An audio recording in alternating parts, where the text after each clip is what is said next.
विश्वामित्र जी से कह रहे हैं कि देखो अभी ये बालक हैं और युद्ध के दाव पेच ये नहीं जानते।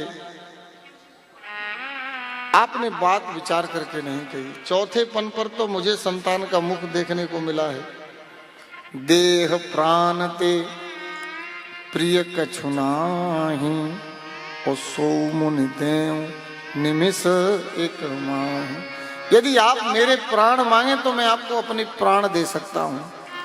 सब सुत मोहि प्राण की नाई राम देत नहीं बनहि गोसाई। कह निश्चर अति घोर कठोरा और कह सुंदर सुत परम किशोरा। क्या आपको मेरे पराक्रम पर संदेह है? क्या मैं राक्षसों को मार नहीं सकता? मैं आपके साथ चलता हूं।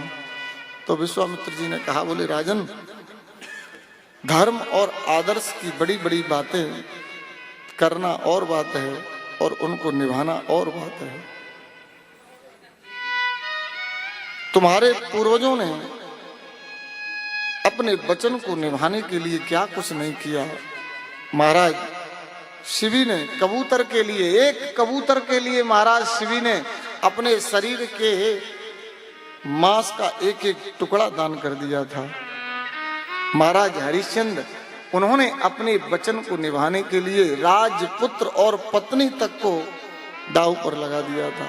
महावंश प्रसूतस्य, इन महान वंशजों में तुम्हारा जन्म हुआ है।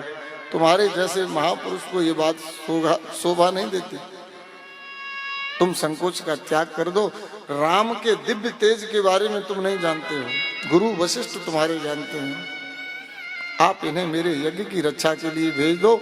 और ज्यादा दिन के लिए नहीं मैं ले जा रहा, केवल 10 दिन के लिए मुझे राम और लक्ष्मण चाहिए। जितने भी महातपस्वी तुम्हारे दरबार में बैठे हुए हैं वे सब राम के तेज के विषय में जानते हैं। इसलिए गमिष्यामि यथागतम, और यदि तुम मेरे साथ नहीं भेजोगे तो मैं चला जाऊंगा। तुम नहीं जानते, तुम केवल राक्षसों को मारोगे, तुम केवल राक्षसों को मारोगे और राम राक्षसों को मारेंगे भी और तारेंगे भी। मुझे मार करके तारने वाला चाहिए, मार करके कल्याण करने वाला चाहिए, सारू पे मोक्ष देने वाला चाहिए। तुम मेरे मन की बात को नहीं जानते। तो वशिष्ठ जी से भी नहीं रहा गया। वशिष्ठ जी ने कह दिया, बोले राजन, ब्रह्म ऋषि विश्वामित्र जी ठीक कह रहे हैं। राम कोई साधारण नहीं है।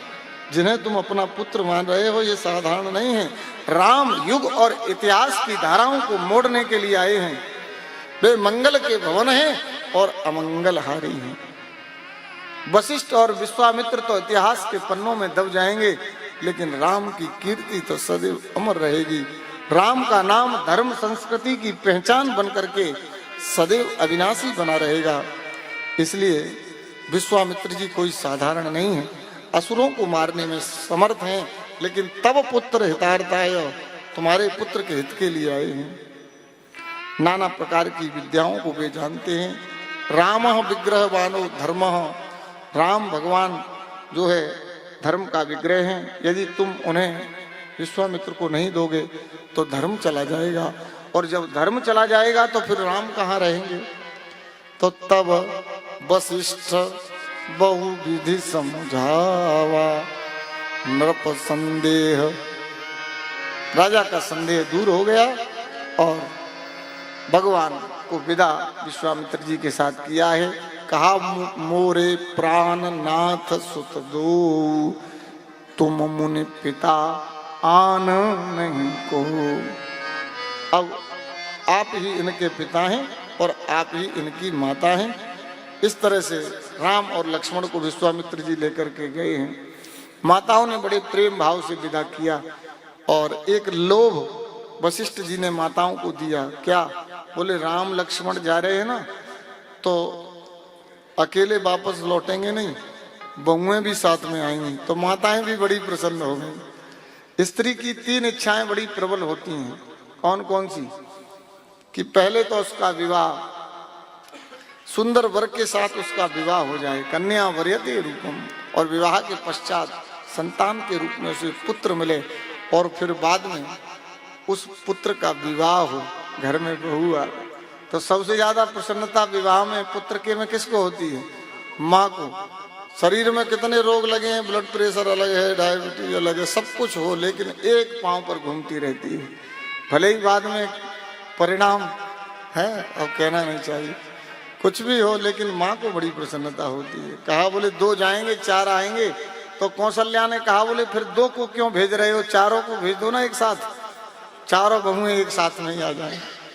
तो इस तरह से बड़ा व्यंग्यात्मक भाव प्रकट किया है। भगवान गए हैं और सबसे पहले भगवान ने ताड़िका का उद्धार किया है।